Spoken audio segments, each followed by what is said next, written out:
자, 오늘 할 건 신자유주의와 세계화의 배경에 대해서 이야기를 할 겁니다. 주로 과거 이야기를 할 거예요. 그리고 난 다음에 현재 상태 이야기를 들어보면은 여러분들이 좀 더 이야기가 편할 겁니다. 어느 정도 흐름이 보이기 때문에.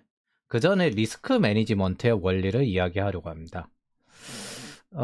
간간히 이제 유튜브의 전체 상황을 정리해서 구조를 이야기하다 보니까 어느 정도 분노하시는 분들이 있어요. 통제된 분노여야 됩니다, 이거.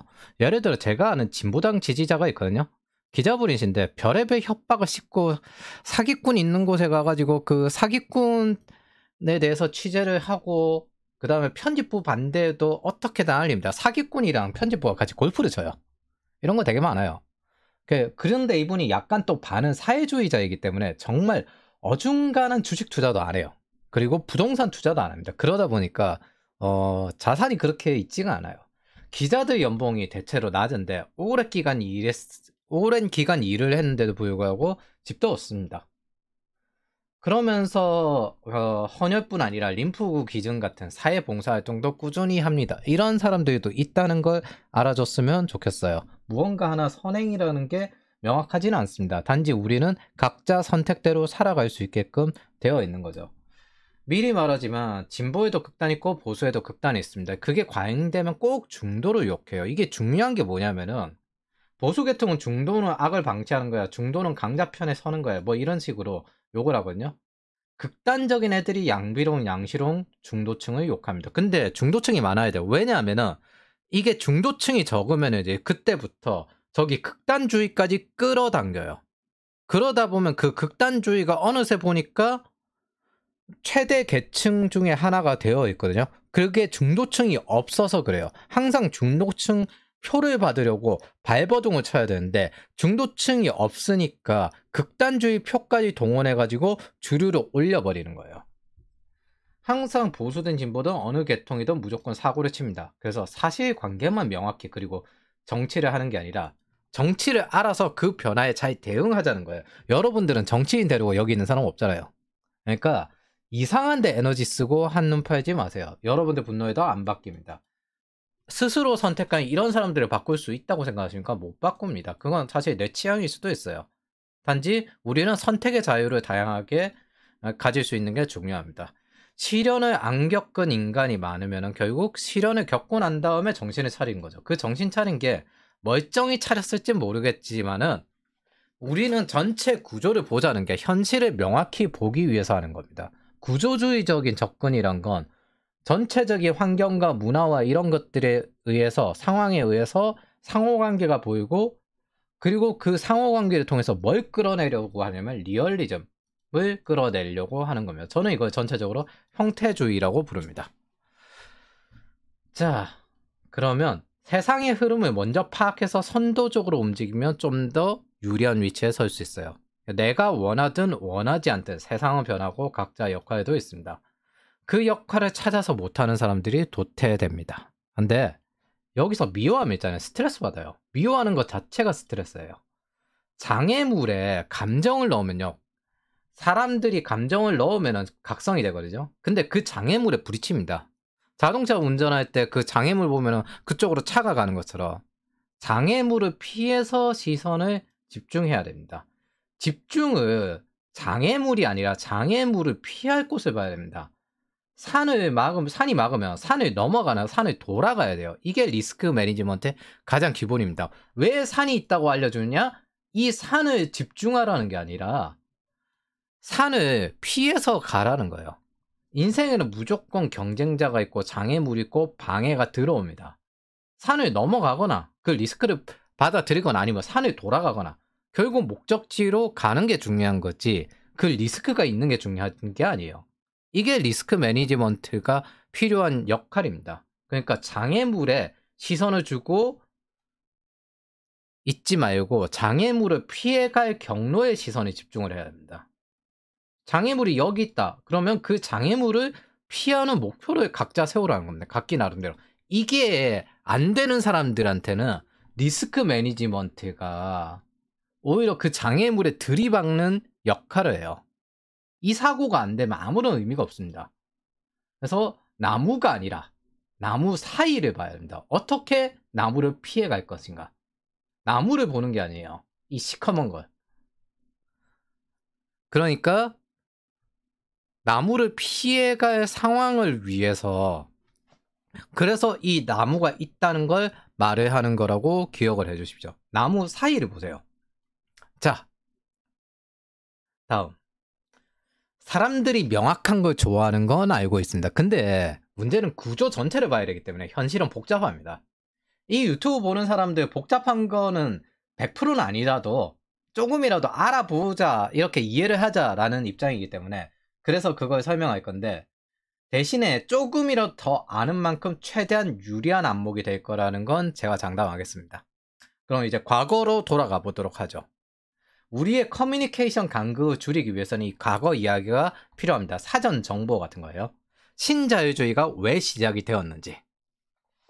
자, 스태그플레이션의 기원을 보면 린드 존슨이라는 이제 대통령의 통화 확장 정책부터 시작이 됩니다. 1963년에서 1969년까지 린든 존슨이라는 대통령이 있습니다. 이 사람이 훌륭한 업적은 흑인 차별을 철폐하고 흑백 평등, 즉 민권법을 제정한 게 이게 훌륭한 업적이에요. 심지어 그로 인해서 미국 남부가 공화당 독주를 하더라도 포기를 하고 했습니다. 존경할 만한 분이에요. 흑인의 문제란 없다, 남부의 문제도 없다, 북부의 문제도 없다. 근데 경제 실책이 좀 큽니다. 이 사람을 이제 LBJ라고 부르는데 이제부터 LBJ라고 할게요. 이 LBJ는 위대한 사회라는 사회복지 프로그램을 실행합니다. 어디서 많이 봤는데. 가난과의 전쟁. 뭐 쉽게 말하면 뉴딜 그때도 똑같이 뉴딜을 다시 한다라는 것과 같은 거죠. 근데 이거 하면서 베트남 전쟁도 함께 합니다. 이걸 총과 버터 정책이라고 부릅니다. 이 정책에 관해서 명연설로 유명한데, 이 위대한 사회, 유명한데 이게 재앙의 시작이 되었습니다. 그러면서 아폴로 계획도 만들었습니다. 그러니까 복지 프로그램을 하고 아폴로 계획도 하고 베트남 전쟁도 했다고 생각을 하시면 됩니다. 항상 프랭클린 루즈벨트 추억을 이용하는 뉴딜을 이야기하는 진보 정치인들은 언제나 막대한 재정 후유증이나 경제적 문제를 발생시킵니다. 근데 이분은 재정 후유증을 발생시키지 않았어요. 왜냐하면 통화를 찍어냈거든요. 그냥 화폐를 프린팅했어요. 그냥 막대한 통화 확대 정책이었습니다. 간단히 말하면 빈곤 퇴치 운동인데 1966년 이후 정책으로 빈곤이 줄어들었습니다. 근데 그 이전에 더 많은 빈곤율 하락이 있었습니다. 더 급속도로 줄어들고 있었는데 속도를 가속시키고 싶었던 거죠. 그 후 폭풍이 침체와 인플레이션입니다. 보면 위대한 사회 이전에 급속도로 줄어들고 있었으나 위대한 사회 이후에는 줄어들다가 멈춰버립니다. 달러를 마구 찍어내는 정책을 복지정책, 아폴로 발사, 베트남전 참전에 다 사용합니다. 그래서 닐 암스트롱을 달에서 빌리진을 추게 만들고 떨어지는 빈곤율에 가속을 하기 위해서 금태한 시대에 달러를 막 찍어놔서 약달러 현상을 만들어냈다는 겁니다. 이 팬데믹 기간에 지금 같죠. 지금은 근데 단지 차이가 재정정책과 통화정책을 동시에 했다는 거죠. 자, 이 당시에는 금태한제가 기축통화국의 상태였다고 생각을 해보시면 이게 얼마나 위험한 건지 여러분들은 이해할 수 있을 겁니다. 잠깐만, 금 가진 만큼 달러를 풀기로 했잖아. 근데 너네도 왜 이렇게 달러를 막 찍지? 미국은 호황을 누렸으나 이 상황에서 그 피해는 다른 나라가 봤습니다. 왜? 약달러가 되니까 서유럽 같은 경우에는 미국에 수출을 해도 적게 남고 미국인들이 서유럽 물품을 사는 거는 비싸게 사니까 소비가 줄어들잖아요. 그 당시에 똑같이 유럽 국가들은 미국에 수출해야 됐습니다. 근데 자신들의 화폐가 너무 비싼 거예요. 그래서 수출하기가 힘들었죠. 그리고 금을 맡기고 달러를 받자니까 달러 가치도 떨어집니다. 그래도 서유럽은 좀 입을 다물고 했었어요. 2차 세계대전 끝나고 마샬 플랜 통해서 20년간 호황을 누렸으니까 뭐 그래도 이 정도는 좀 참고 견디자 하면서 끝물이던 시기였습니다. 그래서 모두 조용히 하고 있는데 언제나 이럴 때는 프랑스가 가만히 있지 않습니다. 프랑스는 자기만의 길을 가는 그런 나라거든요. 샤를 드골이 반발합니다. 원래 프랑스는 힘에 굴복하지 않아요. 뭐 유럽 전체 대륙이랑 적대를 하더라도 옛날부터 이래요. 그래서 자국 중심의 실용주의를 가진 이 프랑스는 반발을 하고 야 이거 금 다시 내놔. 달러 줄게 금 다시 내놔. 이런 식으로 했으나 미국이 거절합니다. 지금 보면 프랑스의 마크롱도 비슷하게 행동하고 있죠. 원래 프랑스는 이런 식으로 눈치를 보지 않습니다. 유럽이고 뭐고 미국이고 뭐고 모두를 적대하더라도 자기만의 길을 갑니다. 그러니까 호주에 잠수함 수출하는 것도 미국이 한번 물 먹으니까 한국에 핵 수출하려고 했죠. 예, 주변국 눈치 안 보고 자기들만의 길을 가는 게 프랑스입니다. 그래서 이번에 이제 국빈으로 중국에 방문했죠. 그러니까 유럽 전체가 반발하고 미국도 반발을 하죠. 다시 돌아가서 경제라는 건 신뢰인데 뱅크론조차도 언제든 일어날 수 있습니다. 근데 무역조차도 무역선에 막지 않을 거라는 신뢰 속에 흘러가는데 금태한제 시대에 달러를 막 찍어냈다고요. 금 가진 만큼 달러를 만들어야 되네. 잠깐만 너네 금 진짜 그만큼 있어? 거기에 실제 피해까지 일어나니까 문제가 생기죠. 제가 보기에는 아마 린든 존슨은 프랭클린 루즈벨트의 추억을 다시 재생산해 보려고 했던 것 같습니다. 뉴딜로 멘탈을 케어하고 승전으로 명예롭게 퇴진하는, 즉 베트남 전쟁의 승리로 명예롭게 퇴진하는 그런 그림을 그렸던 것 같습니다. 문제는 함정에 빠졌던 거죠. 베트남 전쟁이라는. 그래서 다시 되돌아가면 그 대부분의 사람들은 뭐 독일이나 프랑스나 이렇게 미국의 한 덩어리 아니냐 그렇게 생각을 하는데 이스라엘조차도 미국에 계속 굽신거리고 그러지 않습니다. 동맹국이라 한들 전부 다 미국을 앞지를 행동을 하려는 거는 아주 많습니다. 그 중에 대표적인 게 ESG죠. 그리고 GDPR도 유럽이 먼저 시작한 게 미국의 기업들을 견제하기 위해서 시작을 한 거고요. 일전에 그런 사례가 있는데 요즘 우리나라 유명한 게 미국이 이제 대통령 도청을 했다는데 경제 첩보는 2000년대 이전부터 그 기본적으로 그레이 존이고 메르켈 같은 경우는 미국이 휴대폰을 도청했고 메르켈이 거기에 대해서 반발을 했는데 알고 보니까 독일은 백악관을 도청하고 있었습니다. 그렇기 때문에 실제 첩보 전쟁에 관해서는 거의 그레이 존처럼 이렇게 흘러가고 있습니다. 자, 어쨌든 이렇게 달러를 막 풀고 난 다음에 1970년 리세션이 발생합니다. 근데 이 리세션이 10년마다 오는 경기 주기라는 완전 달랐습니다. 스태그플레이션의 시작점에 속합니다. 이때 노동운동이 강화되면서 임금이 증가한 것도 있지만 노동시간이 줄어든 것으로 생산성 부족의 대가를 치릅니다. 1960년대에 미국을 이야기할 때 획기적인 근로시간 단축에 대한 이야기가 꼭 있습니다. 100년 전에 근로시간 평균이 주당 45시간 정도가 평균이었거든요. 물론 거기서 더 일을 하고 그런 경우가 더 많고 야근 수당이라는 게 챙겨지지 않는 경우가 더 많았지만은 뭐 법이 지켜진다는 기준점에 합시다. 우리가 일반적으로 본다고 했을 때 45시간을 가장 평균점으로 합니다. 단 이건 워커용이에요. 플레이어용은 그따위 거 없습니다. 자, 1960년대 미국의 근로시간이 획기적으로 단축된 사실은 이게 획기적이라고 해야 될지 모르겠습니다. 1900년대 노동자들의 주 목적은 45시간이었는데 9 to 6죠. 이러니 저러니 해도 근로시간은 점점 떨어지고 있습니다. 근데 여기에 경제가 발전하면서 기술, 문화, 예술, 관광, 즉 다른 상품과 서비스가 제공되어야만 이게 근로시간이 떨어져도 가능합니다. 그리고 제일 중요한 과정이 하나 있죠. 인구가 안 줄어들어야 합니다. 근데 정부가 개입해서 급속도로 근로시간을 줄여버리면 그때부터 문제가 발생합니다. 임금 상승, 인플레이션의 모든 조건을 다 갖춘 상태에서 리세션에 들어갑니다. 1960년대 미국에서 일어난 일을 생각해 봅시다. 첫 번째, 노동조합 운동. 1960년대 미국 노동조합 운동이 최고조에 이릅니다. 노동자들은 일하는 시간을 줄이고 임금을 인상시키는 등 노동 환경 개선을 요구합니다. 이러한 운동은 근로시간 단축에 큰 영향을 미치는데 존 F 케네디 대통령은 연방 공공부문 직원들의 근로시간을 40시간으로 단축하겠다는 명령을 내립니다. 이는 후에 민간 부분에서 따라하기 시작합니다. 그리고 법률이 개정됩니다.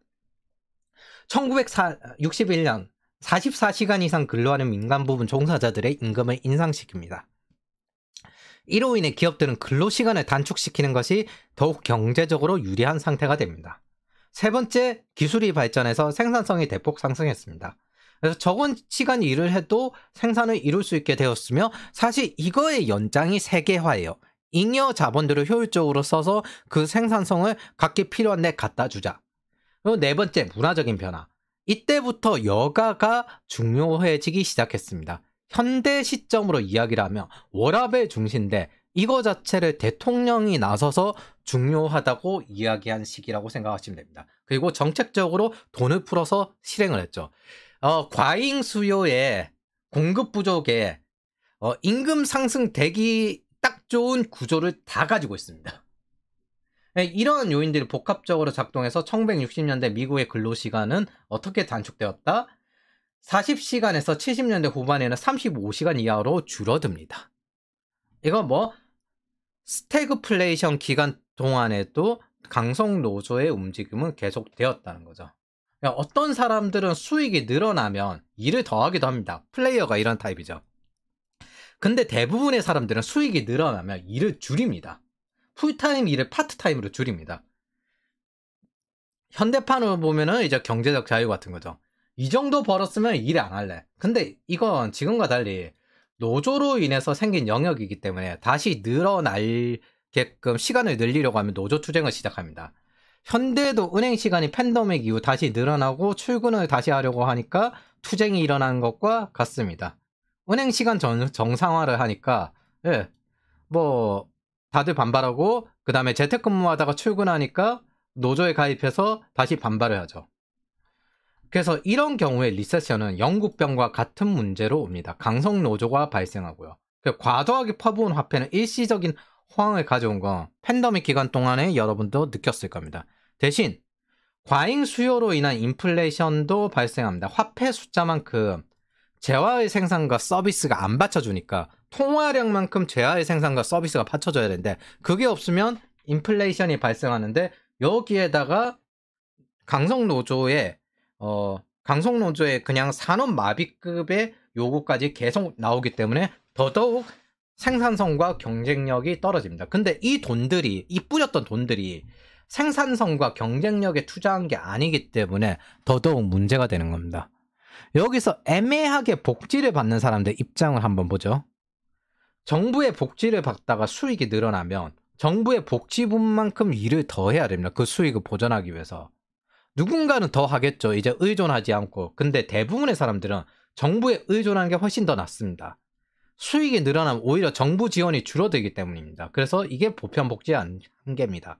신자유주의에서는 선별복지를 하려는 겁니다. 불운한 사람들을 돕기 위해서. 우리가 태풍이든 아니면 무슨 화재든 통해서 불운해질 수 있기 때문입니다. 자, 이걸 한번 보도록 하죠. 일하는 수익이 있고 복지로 인해서 보장받는 수익이 있습니다. 그리고 일하는 강도가 이 정도입니다. 여기에서 수익이 증대되면 일하는 수익이 이렇게 올라가는데 일의 강도도 그만큼 올라갑니다. 수익을 줄이는 게 에너지상으로는 이득입니다. 그래서 일을 줄입니다. 그러면 다시 일하는 수익과 복지 수익이 원래대로 돌아오고 일하는 강도도 줄어듭니다. 작은 에너지로 같은 강도지만 수익은 같은 수익을 얻을 수 있죠. 그렇기 때문에 이 복지 정책이란 거는 불운한 사람들을 위해서 돕는 정책으로 나오는 거고, 개인적으로 생각을 할 때 지금 한국에 있는 국비 지원 정책 같은 경우에는 유럽의 이제 평생 교육 관련된 정책에서 넘어온 건데 굉장히 의미가 좋다고 생각을 합니다. 사실상 대학이란 건 현대시대의 사기잖아요. 전공을 나와도 국비 지원을 듣지 않으면 취업을 못하는 분야가 상당히 많습니다. 엄밀히 말해서 이런 투자들은 생산성과 경쟁력에 투자가 되었는가, 이걸 계산을 해야 돼요. 이 계산이 되지 않으면 안 됩니다. 그리고 청년들에게 도시에 관련된 그 청년 주택을 주는 것도 같은 의미입니다. 하지만 윗세대 같은 경우, 그러니까 부동산을 가진 세대 같은 경우에는 자기네 자산 가격이 상승하지 않기 때문에 대학 주변의 하숙집들이 기숙사를 반대하는 것처럼 반발이 굉장히 심하죠. 근데 이런 생산성과 경쟁력에 복지를 쓰지 않으면 엉뚱한데 복지를 쓰게 됩니다. 자, 그럼 여기서 근로시간과 생산성의 변화를 한번 봅시다. 미국과 그 미국에 들이댈 수 있는 독일과 프랑스의 힘을 여러분들은 볼 수 있을 겁니다. 이건 좌판이, 우판이, 뭐 신자유주의 모델이니 아니면 이해관계자 모델이니 이걸 볼 게 아니에요. 결국에는 생산성입니다. 미국의 노동시간은 엄밀히 말하면 1970년대부터 증가 추세에 있다가 1990년대에 멈췄습니다. 이건 세인트 루이스 연준의 자료인데 1970년대 여기 있다가 70년대까지 떨어졌다가 이거 너무 심하다 해서 조금씩 전체 노동시간이 증대된 거죠. 자, 이걸 전체적으로 보면은 일하는 시간은 꾸준히 줄어들다가 주에 한 45시간에서 각기 다르게 점점 떨어지는 게 멈춥니다. 근데 프랑스랑 독일을 보면 계속 떨어집니다. 얘네들은 왜 이게 가능하지 생각을 해보면, 바꿔 생각해보면 얘네들의 시간당 생산성입니다. 독일은 미국을 넘어섭니다. 한 60달러 이상씩 벌거든요. 독일은 미국을 넘어섭니다. 프랑스도 거의 뭐 미국급입니다. 독일, 미국, 프랑스 얘네들은 생산성이 넘사벽입니다. 대충 시간당 60달러 이상 정도가 되는데 미국이 무서운 건 석유도 가지고 있잖아요. 2억 인구가 평균으로 내면 주당 60달러인 거고, 독일은 8천만 명대가 주당 60달러인 거고, 그러니까 시간당 60달러인 거고, 프랑스는 6천만 명 인구가 시간당 60달러라는 겁니다. 생산성이 엄청납니다. 1990년대부터 영국은 독일의 노동 생산성을 따라잡지 못했어요. 즉 1990년대부터, 즉 독일의 힘이 이만큼 무서운 겁니다. 우리는 항상 생각을 할 때 프랑스와 독일의 짧은 근무 시간만 생각을 하는데, 노동 생산성, 빅파이 과정에서 발생하는 노동 생산성은 우리가 보지 않습니다.